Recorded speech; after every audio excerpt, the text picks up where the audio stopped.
Aí, ó. Aí, outro.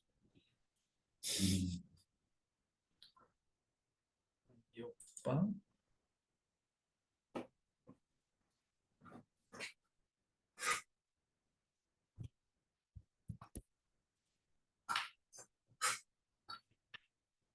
Opa.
Olá, pessoal. Estão me ouvindo? Sim, professor, boa noite. Vocês estão me ouvindo? Sim, professor. Opa, fico feliz. É que eu tô aqui na clínica, no consultório, estava saindo um paciente, aí chegou outro mais adiantado, mas tá bom, porque depois da aula aqui ainda vou atender mais dois pacientes. Deixa eu só aqui, parei, compartilhar. Compartilhar. Compartilhar. Vocês sabem de onde nós paramos semana passada?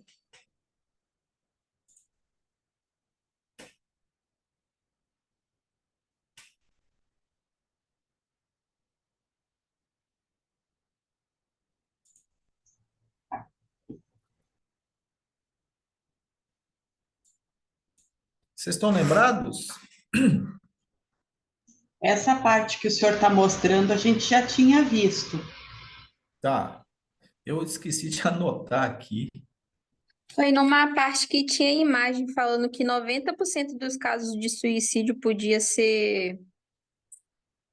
Ah, podia ser evitados. tá. Então, é bem... Ansiedade. Aqui.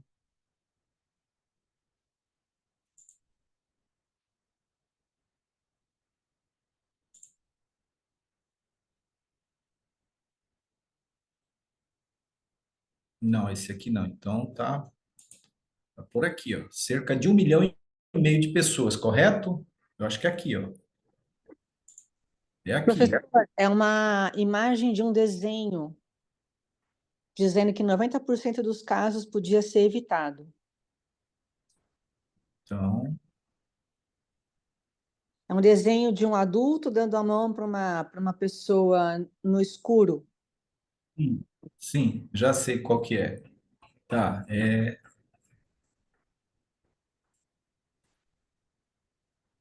aqui, correto? Correto. É esse aqui. Tá, eu vou subir um pouquinho. Tá, é mesmo. Eu pulei a fase da criança, porque a criança eu vou dar especificamente depois, tá? Bom, vamos começar então?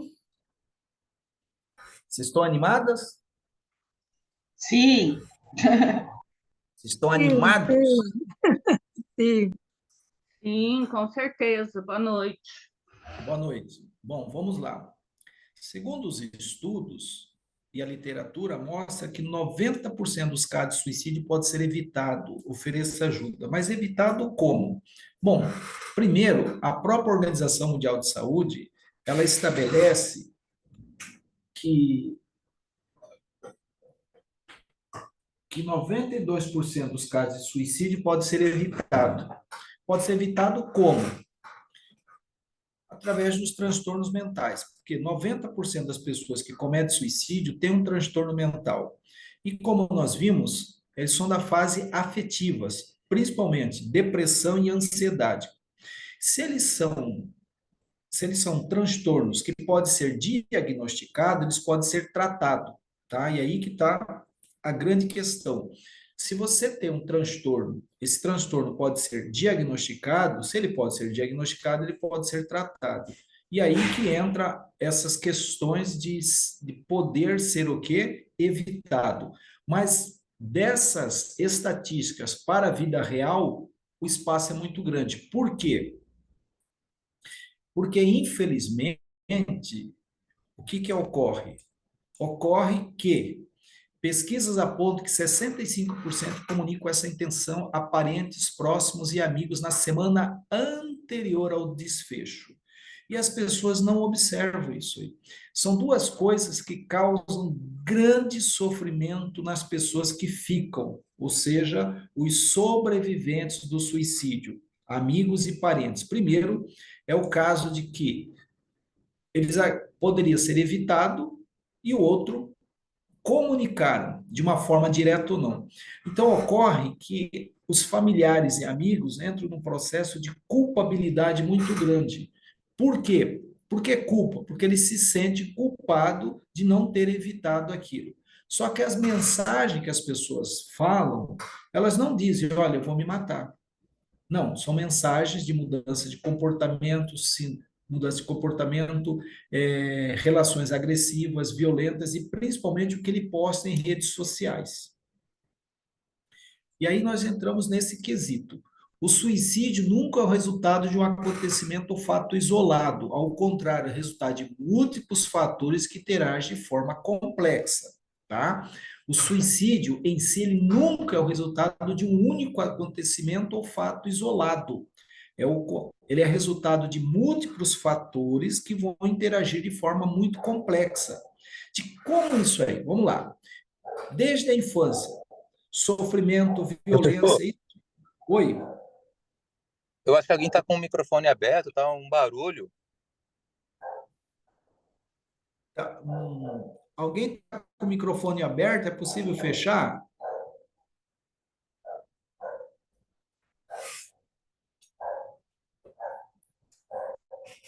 Deu para melhorar ou não? A mesma coisa, tem um cachorro latindo. Eu acho que o senhor consegue fechar os microfones. Então, esse cachorro latino, meu amigo, é o vizinho meu aqui da clínica. Ah, tá bom, entendi. É, tem a nossa clínica aqui, né? Do lado tem um muro e tem uma residência. Ele tem 3 cachorros, um maior que o outro. Não, tranquilo, tranquilo. E ele está latindo agora. Então, Professor, Oi. eu posso abrir um parênteses numa frase que o senhor falou anteriormente sobre a comunicação do suicida? Sim, pode. Porque assim, eu vivenciei isso na pele com o meu irmão, né? E ele Sim. chegou a falar para mim que iria se suicidar, na época eu tinha 11 anos. Ele descreveu como que ele faria, como que ele iria às vias de fato, então ele me descreveu com riqueza de detalhes até. No, no momento, eu era uma criança, ele era um adolescente, então assim, naquele momento eu não tive compreensão, comentei com os meus irmãos que eram adultos, né, mas todo mundo descredibilizou o fato, né? Falou assim, quem faz não vai falar, ele não tem coragem de fazer isso, para de besteira, estão inventando coisa para chamar atenção. E 3 meses depois, ele se enforcou exatamente do jeito que ele tinha comentado comigo. Assim, muitas vezes eu vejo as pessoas ouvirem o outro falar hoje, né, adulta, já depois de ter passado por tudo isso e ter superado, né, em grande parte, porque me dói, porque é meu irmão, não tem como abstrair essa dor. Mas ter superado, eu vejo muitas vezes que as pessoas, mesmo médicos, até quando ouvem uma mensagem muito direta, descredibilizam o paciente, né? Então, assim, é só para abrir esse parêntese de que nem sempre a comunicação é indireta, às vezes ela pode ser direta também, né? Então, ter um olhar mais delicado com relação a isso. Ele teve uma comunicação direta com você, mas você tinha 11 anos de idade, né?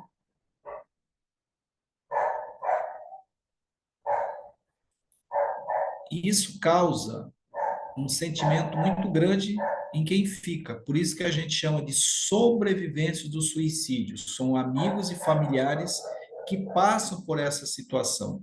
Mas 99% eles ocupam uma mensagem subliminar. Por exemplo, uma hora, olha, eu vou me matar, estou cansado, tá? E aquele corre, por exemplo, discussão com a família, no ambiente de trabalho, estou cansado, tem hora que dá vontade de desaparecer, né? Mães que estão cansadas falam, a hora que eu for embora, a hora que eu desaparecer, vocês vão ver a falta que eu faço. E naquele calor das emoções, ninguém leva a sério. Então, aí que está o que nós precisamos entender. A comunicação tem, mas não de uma forma tão direta como o seu irmão falou para você. E o que acontece? Que os outros adultos não deram credibilidade, não deram valor à sua fala, porque veio de uma criança que um adolescente tinha dito. Então, isso vai acontecer. E é isso que a gente precisa entender. Mudou o comportamento, sinal de alerta, leva a sério a mudança de comportamento da pessoa, principalmente quando se trata de crianças e adolescentes. Mas isso a gente vai tratar com mais apropriação, com mais intensidade na aula que vai ter sobre o manejo na crise suicida envolvendo criança e adolescente. Prevenção do suicídio é possível? Uma das coisas que as pessoas mais me perguntam. Sim, é possível. O conceito de estigma por trás disso está associado a uma conotação negativa e depreciativa que é considerada uma desonra, um descrédito. Por isso que existe uma grande dificuldade nesse sentido, que é o conceito do estigma. As pessoas não levam a sério o sofrimento de alguém. Por quê? Eu vou mostrar para vocês duas imagens aqui. Essas duas imagens refletem o estigma social que nós vivenciamos todos os dias. A primeira imagem é uma pessoa sendo o quê? Acolhida, sendo o quê? Amparada, sendo o quê? Humanizada, sendo o quê? A sua dor, o seu sofrimento, a sua angústia ser amparada. A segunda imagem mostra o quê? Um processo de quê? De crítica, um processo de julgamento, um processo de condenação, um processo de isolamento, um processo de abandono e um processo em que na filosofia nós chamamos de coisificação, coisificar a pessoa se tornou uma coisa sem sentimento. A primeira imagem é uma pessoa que tem sentimentos e emoções e está sendo acolhida, humanizada, acolhimento. A segunda imagem é uma pessoa que não é pessoa, é uma coisa que está sendo desonrada e deixando de lado. Vamos conhecer essas duas imagens? A primeira imagem é uma pessoa com câncer. O que o câncer traz? O câncer traz uma conotação de solidariedade. Nós temos sentimento de solidariedade, de compaixão, de amor ao próximo, de compreensão, de amparo, de humanização, de acolhimento, sabe? De caridade para com aquela pessoa. Mas o segundo, não. A segunda imagem é a depressão. O que é a depressão? Como que a sociedade vê a depressão? Infelizmente, nós temos o estigma quanto a essa doença. Nós temos um estigma de acharmos que não é nada, que isso aí é frescura, que isso aí é espírito obsessor para quem crê nas questões espiritualistas, é falta de Deus, é demônio, é culpa, é pecado oculto, é maldição hereditária, é falta do que não tem que fazer, é frescura, é preguiça, sabe? Então nós temos essa visão, só que nós temos que entender que quando fala de depressão, nós estamos falando de uma doença, que são quase 47 tipos de forma da depressão. A depressão é uma doença de alteração neurobiológica, tá? Ela tem origem no ambiente biológico do sujeito e também nas questões circunstanciais externas ao sujeito, nas questões sociais, familiares. Imagine uma família que o pai se torna alcoólatra, né? Violento, agressivo, ou então alguém que perde o pai por acidente, ou então uma família, o pai, a mãe, os irmãos, que véspera do casamento da irmã, ela morre, sabe, de acidente automobilístico. Olha o impacto que dá. Aí vem uma depressão diante da perda, a aposentadoria, a amputação, a vergonha causa a depressão. Então, nós estamos falando de uma doença que é incapacitante, ela é progressiva e sistêmica. Incapacitante por quê? Porque a própria Organização Mundial de Saúde estabelece que até 2030 será a doença mais incapacitante do mundo, tá? Então, isso é uma preocupação. E o pior vem agora, é uma doença progressiva, ela sai de um estágio de uma melancolia, de um sofrimento, para uma depressão maior. E tudo tem dois fatores: a intensidade e a duração. A duração dela, a partir de 2 semanas, a pessoa está em isolamento, mudou comportamento, deixou de fazer as coisas que tinha prazer, ela ficou no estágio de isolamento, 2 semanas. Durabilidade, intenção, intensidade. A pessoa não tem ânimo para levantar da cama, não tem ânimo para tomar banho, não tem ânimo para comer, não tem ânimo nem para escovar os dentes. É algo a pensarmos que alguma coisa está errado com essa pessoa. E não julgarmos. Isso é um quadro depressivo. Aí a depressão vai, por ela ser sistêmica, ela tem outras comorbidades, borderline, bipolaridade, vergonha, culpa, quadro de esquizofrenia, paranoia, sabe? Então, a depressão é uma doença e junto com a depressão tem outra coisa que vem junto. A depressão nunca está sozinha. Ela vem junto com a ansiedade. E o que que é ansiedade, gente? Pensamento catastrófico, comportamento de inferioridade em tudo. As pessoas são melhores que eu não presto, eu não tenho valor, tá? Eu não sirvo para nada, o que eu vou fazer não vai dar errado, ninguém vai gostar. Então, isso, imagine, um comportamento desmotivado para tudo, desmotivação para tudo. Um comportamento com pensamento negativo, catastrófico, gente, o que que é? Uma bomba. Ainda o pior, não tem apoio da família, dos amigos, e é julgado e condenado, vocês querem o quê? E o pior vem agora, imagine uma criança de 7, 8 anos de idade com um quadro de depressão. Hoje os estudos, a literatura mostra que crianças com 3 anos de idade já apresentam quadros depressivos. Qual que é o sintoma mais comum na criança? Irritabilidade, agressividade, sabe? Choro compulsivo, e muitas vezes nós atribuindo isso ao quê? A birra, a frescura. E não é. A gente precisa dar forma ao sofrimento e dar nome aos fantasmas que nos corroem, tá? Então, para vocês verem, a primeira imagem é a imagem da solidariedade, câncer, a doença da solidariedade e da compaixão para com o doente. Depressão é a doença do estigma, do preconceito, da condenação e da violência. Vocês querem ver? Alguém aqui já ouviu isso aqui? Uma pessoa com câncer. Alguém já ouviu isso aqui? Seja mais otimista que você conseguirá acabar com esse câncer. Alguém já falou isso para alguém com câncer? Mas a gente fala isso com quem tem depressão. Sorria mais, você não sairá se passar todo o tempo chorando só porque está com câncer. Mas a gente fala isso quem tem depressão. Tá todo mundo fica triste de vez em quando. Relaxa que isso vai passar. Esse câncer vai passar. A gente fala isso com quem tem câncer? Não. Pare de agir como louca só porque está com câncer. A gente fala isso? Não, mas a gente fala isso com quem tem depressão. Tenha paciência que tudo vai ficar bem. Esse câncer vai passar logo, logo. É só você ir na igreja orar. É falta de Deus. É assim que as pessoas tratam quem tem depressão, tá? Infelizmente. Então, o estigma isola o indivíduo com suas dores e seu sofrimento e suas angústias.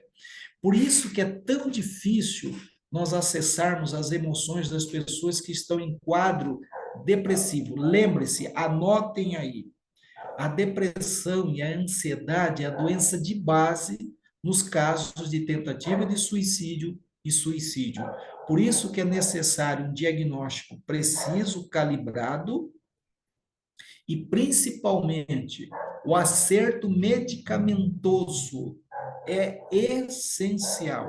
Eu trabalho junto com os psiquiatras, tá? Eu não trabalho sozinho. Paciente meu, ele tem que estar ajustado com o medicamento. Se você ouvir alguém dizendo que o medicamento não faz efeito, cuidado.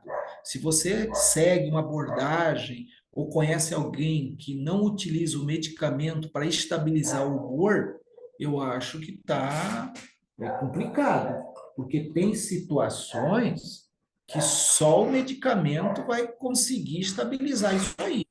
Aí vem a terapia, tá? A coabordagem. A minha terapia é uma terapia de intervenção, sabe? Mas tem que ter o ajuste medicamentoso, a terapia, aliado à atividade física, sabe?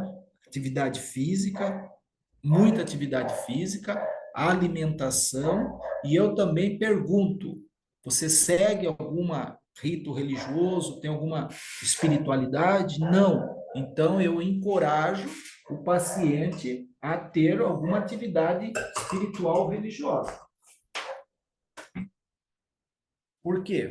Porque é essencial ele ter o que a gente chama de sentido de pertencimento, gente.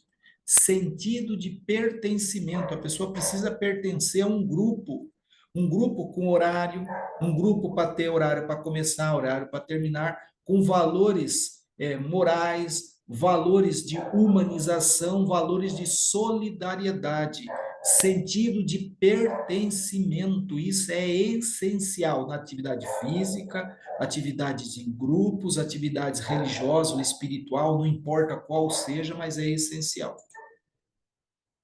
Aí nós vemos o quê? Mas nós temos uma grande outra coisa aqui. O tabu em torno das doenças mentais e o preconceito institucional, social, familiar e religioso em relação ao sofrimento psíquico compromete a prevenção.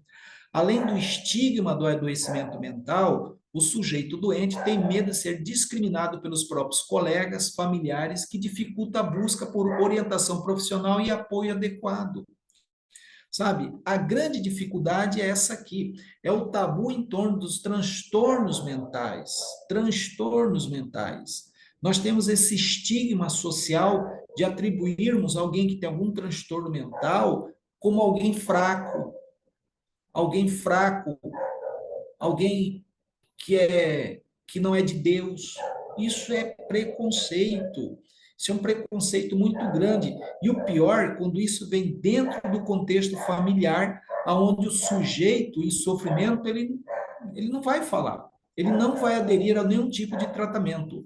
Além do estigma, sabe? O sujeito tem medo de ser discriminado. Imagine um psicólogo, um psiquiatra, um pastor, um professor.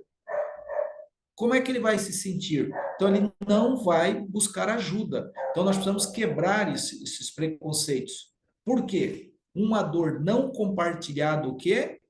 Dói mais. Eu conheço pessoas em grande sofrimento psíquico que não conseguem falar da sua dor, da sua angústia. Tudo começa no campo da angústia. Ó, aquela angústia, aquela coisa, não sabe o que está acontecendo. Imagine uma criança de 7 anos de idade com um quadro de ansiedade e surto, e você pergunta para o que está acontecendo? Ela fala: não sei, é aqui dentro. Calma, respira. A angústia é o primeiro degrau para uma crise ansiosa. Então, nós precisamos entender, precisamos levar essa pessoa a poder falar da sua angústia, tá? Aí nós temos o quê? Uma pergunta necessária. Existe um antídoto para o suicídio? O que vocês acham? Será que existe? Sim, existe. Ó, pequeno, mas tem. Primeiro passo: ter pessoas capacitadas no manejo da crise suicida. Na minha experiência, eu vou apresentar para vocês essa situação. O primeiro passo para enfrentarmos uma crise suicida é ter pessoas capacitadas no manejo da crise suicida. E isso começa onde? Os profissionais de saúde mental, os profissionais da área de saúde, medicina, psicologia, enfermagem, eu vou atribuir também ao serviço social, sabe que o serviço social está ali. Então, esses profissionais, Vocês vão assustar com o que eu vou falar para vocês agora. Tem gente que vai ficar muito bravo comigo, mas vamos lá. Infelizmente, no Brasil, nenhuma escola, nenhum curso, nenhuma faculdade, nenhuma universidade do curso de medicina, enfermagem, psicologia ou serviço social tem uma disciplina específica sobre manejo na crise suicida. Não tem. E o pior vem agora. Também não tem nenhuma disciplina falando sobre o luto, formas de luto e o luto por suicídio. O profissional, ele fica 5 anos, 6 anos numa universidade, num curso superior, ele é colocado no mercado de trabalho sem conhecer o manejo na crise suicida. E o pior vem agora, sem o manejo na crise suicida envolvendo crianças e adolescentes. Tá? A gente vai no tato, a gente vai no chutômetro, no achismo. E aí que está o grande detalhe. Ter pessoas capacitadas no manejo da crise suicida. Vocês querem ver por quê? É importante e fundamental fazer um diagnóstico, ajudar a determinar o prognóstico, plano de tratamento e possíveis resultados do tratamento. Aceitar o tratamento é fundamental mediante a segurança que o profissional vai passar para essa pessoa em sofrimento. É importante fazer um diagnóstico preciso. Eu fico muito preocupado com pacientes, com pessoas em sofrimento que entram no consultório de um psicólogo ou de um psiquiatra ou de um médico, 30 minutos já sai com diagnóstico de borderline, bipolar, esquizofrenia, tá? Bipolar tipo 1, bipolar tipo 2, já com uma receita para fazer. Em 30 minutos, tá? Eu sou professor de psicodiagnóstico, eu não vou laudar, não vou dar diagnóstico. Primeiro eu faço uma anamnese, depois eu faço uma entrevista clínica, depois eu vou começar a ouvir essa pessoa, a análise clínica. Eu faço uma coisa fundamental. Primeiro, o paciente, ele senta na minha frente, na mesa, eu vou escrever. Uma boa anamnese, uma boa entrevista clínica, tá? Uma boa avaliação do estado mental dele primeiro, tudo baseado em evidência clínica, para depois de 3, 4, 5 sessões ou 6 sessões, é que ele vai para o sofá. Tá? Primeiro eu quero conhecer esse sujeito. Eu quero saber quem ele é. Eu quero saber da sua infância. Se eu não conhecer da infância dele, eu não sei nada desse adulto que está na minha frente. Por quê? Eu volto a dizer, o que uma criança quer? Afeto, carinho, atenção, reconhecimento, segurança, apoio. O quê? E o quê? Elogio, sentido de pertencimento. Como é que eu vou tratar aquele adulto se eu não sei se essa criança foi nutrida emocionalmente? Se esses desejos, essas necessidades, ela tem. Ele está me apresentando o quê? Esse adulto ou esse adolescente está me apresentando o quê? Abandono, rejeição, medo, culpa, vergonha, desaprovação, desamparo, desamor, desespero, desesperança, onde ele não tem esperança quanto ao seu futuro. Então, eu preciso entender isso aí. Então, entenderam? Primeiro, uma avaliação clínica, até 6 sessões, ele na minha frente, eu escrevendo, investigando, eu falo sempre para os alunos, eu sou um psicólogo, um analista fofoqueiro, eu quero saber, eu nunca estou contente com uma resposta. Eu nunca me contento com uma resposta. Eu fico ali. Depois de 6 ou 7 sessões, na cadeira, na minha mesa, aí ele vai para o sofá, tá? Aí nós temos aqui. E aí começamos aqui. A importância de fazer um diagnóstico correto. Diagnóstico errado confunde transtorno bipolar com depressão. Médicos alertam para o cuidado do diagnóstico de doenças psicológicas. Paciente descobre diagnóstico errado 16 anos depois, enquanto tratava depressão. Diagnóstico errado leva o excesso de remédio. Diagnóstico precoce em saúde mental é negligenciado no Brasil, principalmente envolvendo crianças e adolescentes. Entenderam? Primeiro a gente precisa saber como que está o estado mental desse sujeito. Como que ele está resolvido com seus desejos reprimidos da sua infância, e por isso que eu preciso entender a infância dele. Eu preciso saber quais são as suas necessidades, se ele está nutrido emocionalmente para isso.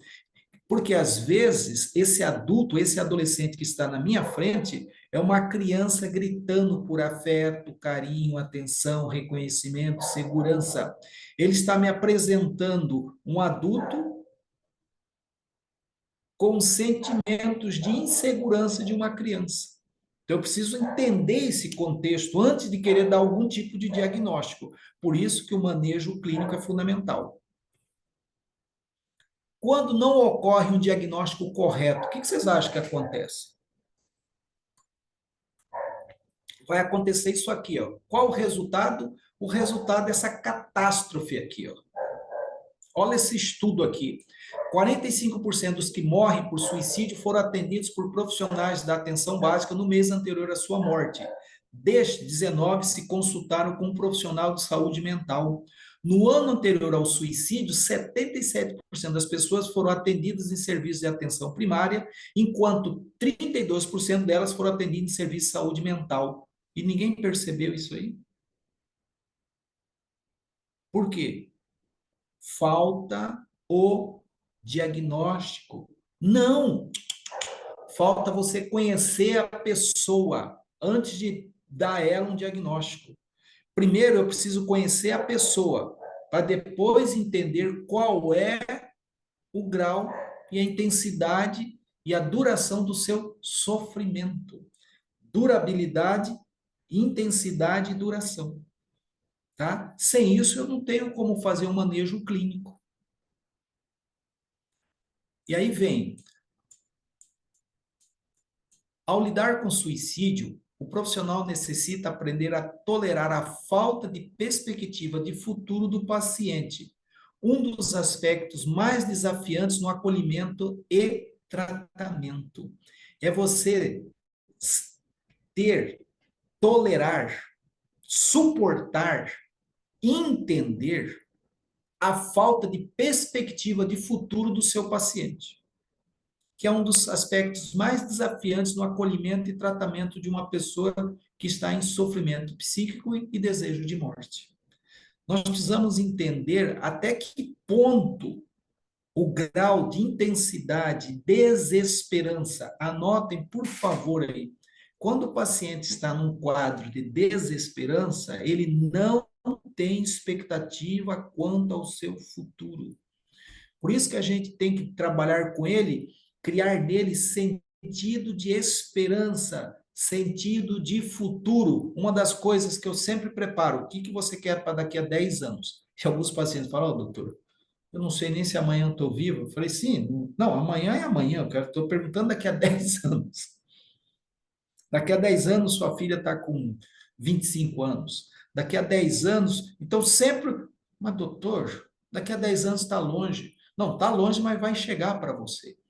Tá? Dá sentido de esperança a essa pessoa. Dá um sentido de futuro para essa pessoa. Por quê? O aspecto mais importante da esperança é quando a pessoa tem expectativa quanto ao seu futuro. Lembre-se disso.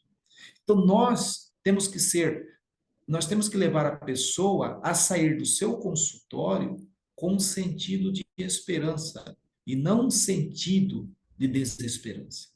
Mas tudo isso envolve o quê? O acolhimento que nós vamos proporcionar a esse paciente. Primeiro, o acolhimento. Como é que você acolhe esse paciente? Como é que você chega numa loja, você quer comprar, você está com 5 mil reais para comprar uma geladeira. E você chega numa loja e vê a sua geladeira, ela está 4.800, você está com 5 mil para comprar à vista. Aí você fala para o vendedor, quanto de desconto o senhor tem porque eu quero levar à vista? Rapaz, esse vendedor vai te tratar, ele vai te dar um acolhimento tão bem, mas tão bem, que ele vai convencer você a comprar aquela geladeira parcelada em 18 vezes, porque ele vai dizer, se você parcelar essa aqui 18 vezes fixas, esse dinheiro à vista você pode fazer outra coisa.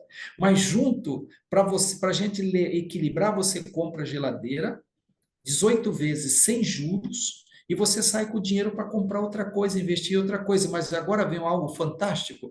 Nós estamos aqui com a iFry em super promoção, que entra em 18 vezes sem juros diluída. E mais interessante, para fechar negócio, a senhora sair feliz daqui, tem um liquidificador que bate, ele bate em reverso. Esse ventilador está num preço promocional, ele entra aqui nessas 18 parcelas, em 18 vezes, sem juros, a senhora não vai nem sentir, olha aí. E a senhora sai com esse dinheiro na mão e a senhora compra, investe em outra coisa. A senhora vai ficar tão feliz, o que vai acontecer? Você vai ficar endividado, 18 meses pagando uma coisa, você vai comprar um liquidificador que você não queria, não precisa, você vai comprar um air fry que você já tinha e você não precisa, e você sai feliz endividada, porque você foi muito bem o quê? Acolhida. Ou seja, ele utilizou uma técnica de persuasão. Ele utilizou uma coisa chamada a força do apelo emocional. Você vai sair daqui com o dinheiro que você pode investir em outra coisa. Invista em outra coisa. É o que eu faço com o meu paciente. Ele sai daqui, ele tem 10 anos para investir em outra coisa. Parou para pensar o que é acolhimento? Acolhimento é quando você cria uma perspectiva de futuro positivo, de esperança no seu paciente. E não ficar enrugado, bravo, trancado, olhando para a cara do paciente e diz, sim, e aí? O que aconteceu? Gente, parou. Nós hoje temos que utilizar métodos imediatos. Olha o TikTok. Aprenda com o TikTok. Quantos minutos, quantos segundos? É rápido. E a gente está utilizando métodos ultrapassados, teorias ultrapassadas, para atender pessoas que estão com pensamento e comportamento acelerado. A gente tem que abrir a boca, sabe? A gente tem que abrir a boca, perguntar e participar e fazer intervenção. Pessoal, alguma pergunta da aula de hoje?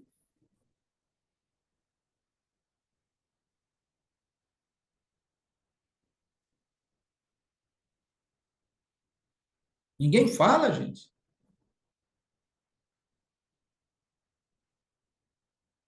Foi tão ruim assim que Todo mundo ninguém... pensando, professor, todo mundo pensando. Pensando o quê? Espetacular essa do vendedor, hein? Você não sabia, não? E Sabia o pior é não. que agora, ele fala assim, aguarde que eu vou conversar com o meu gerente e vou ver. Aí ele vai lá, ele já tem a Nossa, margem de lucro. Ele já lá e traz essa proposta fantástica. Vamos fechar o negócio, a senhora vai sair ganhando. Sente aqui. E o pior, quando ele pergunta seu nome e sua profissão. Você fala, eu sou psicólogo, sou professor. Gente, eu queria ser professor. a minha mãe é professora, minha mulher é professora. É. Mas que deu para Professora, eu entender. não caio mais nessa. Eu já caí muito, agora não caio mais. Agora é que a gente vai expandindo a mente, a gente come, né, vai pegando, vai colocando também, né? Não Ai, caio mais. eu vou te dizer que se a gente não tiver muito bem equilibrado mentalmente, emocionalmente, cai sim. Cai que nem patinho. E o Se a mais gente, interessante, sim, sim, desculpa, sabe. Pode falar. eu tô falando assim, que se a gente estiver num momento emocional assim um pouco crítico, cai que nem pato. Porque essa persuasão, essa questão dele te enaltecer, dele te fazer. É muito. O cérebro da gente, a mente da gente, nossa, entra em êxtase de felicidade. E Claro, aí a gente cai que nem pato, você né? vai comprar o objeto que você queria, vai ficar com o dinheiro e mais outros 3 objetos. Meu Deus do céu, olha a compulsão aí. E a hora que você percebeu já era, porque quando eles começam, é muito difícil. Eles são muito bem treinados para isso, né? E é o que o senhor falou, a gente precisa ter esse tipo de treinamento para lidar com o nosso paciente, mas no bom sentido, né? Não no sentido de enganar o Não, cliente, não. É você mas sim. propor para ele futuro, esperança. Tem pacientes que falam, mas eu não sei nem se eu vou estar vivo amanhã, doutor. Eu falei, não, amanhã é outro dia, estou falando daqui a 10 anos. Vamos deixar amanhã para amanhã? É daqui a 10 anos. Daqui a 10 anos, sua filha. Por quê? Porque, como eu tenho todo o roteiro da vida dele, eu sei que ele tem uma filha de 15 anos, eu sei que daqui a 20 anos ele aposenta, eu sei que o sonho dele era ter uma chácara, ou seja, daqui a 10 anos, sua filha está com 25 anos de idade, formada, olha, já casando. Ou seja, você quer. Quem que você quer que sua filha entra no casamento? Quem que você acha que vai levar sua filha no altar? Não, sou eu, doutor. Ah, então é você. Então, você está entendendo? Então, você projetar isso, tá? Isso são técnicas que eu desenvolvi que estou ensinando a vocês. Ué, a arte da negociação. Como eu sou E que, negociador policial, atendi muitas ocorrências de negociação, você vai trazendo isso para a clínica. E é fantástico. Mas tudo isso eu vou estar passando para vocês. Por isso que eu falo, anote aí, anote aí. Dúvida, pessoal? Então, professor, é, tá me ouvindo? Sim, estou te vendo, Gilce. Gilce, né? Isso. Professor, eu sou aqui de Dourados, MS. Ah, você é aqui pertinho de mim aqui, Gilce. Conterrâneo. É, Excelente suas aulas, professor. É, eu não sei, acredito que o senhor vai falar mais para frente. Você vai dar alguns exemplos, por exemplo, do que a gente, como a gente poderia intervir num paciente ou numa pessoa que chega com essas falas, né, de suicídio, de morte, né? Eu tive um vou- caso, somente um caso que eu acompanhei de uma pessoa próxima, que nem era tão próxima, era próxima da minha irmã. E, mas acabou que, né, ela se suicidou por enforcamento também. E eu me lembro de umas 3 conversas que a gente teve junto e o que eu fiz foi compartilhar um pouco da minha experiência, porque eu já tive depressão profunda, eu já tive nesse lugar de pensamentos, né, suicidas, né? Eu fui para TCC na época, fiz terapia e eu consegui sair desse lugar, né? Então, o que eu fiz na época, mas eu não estudava, não fazia pós, né? Foi compartilhar o que eu fiz, como que foi para mim e como que eu lidei. Mas hoje eu gostaria, assim, de um exemplo de como que a gente poderia fazer isso de uma forma mais técnica mesmo, né? Mais é, profissional, né? eu vou estar dando essa técnica para vocês, porque o meu tempo já está encerrando e outro Uhum. professor já vai entrar. Eu Gilson, imaginei que o senhor vai falar mais para frente. sábado, eu vou estar dando uma palestra aqui na Universidade Federal sobre o manejo na crise suicida de crianças e adolescentes. Depois me acessa no Instagram, meu Instagram é Edilson dos Reis, tudo junto. Dá uma olhada lá, você vai ver. Quem sabe você pode vir aí, tá certo que é 200 e poucos quilômetros, né? É. Ah, Eu já então, estou seguindo você lá. eu vou estar falando sobre o manejo na crise suicida de crianças e adolescentes. Esse material eu vou estar passando para nós futuramente aqui, tá bom? essa Mas palestra fica gravada, professor? eu vou ver se eu consigo gravar. Vou ver. Que seria muito bom, né, poder assistir. Além das suas aulas aqui, ainda outras palestras, outras aulas que o senhor possa gravar, que a gente possa acompanhar lá pelo Instagram. Tá, eu vou ver. Tá bom? Pessoal, vamos parar aqui hoje, tá? Semana que vem, por favor, fale-me onde nós paramos para a gente continuar, tá bom? E eu vou pedir para a dona Camila passar o material para vocês. Tem alguns materiais que ela já passou para vocês? Não. Tá, ela vai passar alguns materiais, alguns artigos, livros e filmes que são fantásticos, vai mudar a sua percepção de ver a atuação clínica, ou quem é professor, ver o outro lado da coisa, tá bom? Quem é pastor ou padre, não sei como que é, mas vai dar uma perspectiva diferente de abordagem, tá bom? Desejo a vocês sucesso Ótimo. e uma boa noite a todos vocês. E até quarta-feira. Boa Obrigada, noite. Até Obrigada, professor. quarta. Boa boa noite. noite. Até Boa quarta. noite, professor. Até Até quarta. mais. Boa noite, gratidão. Ok.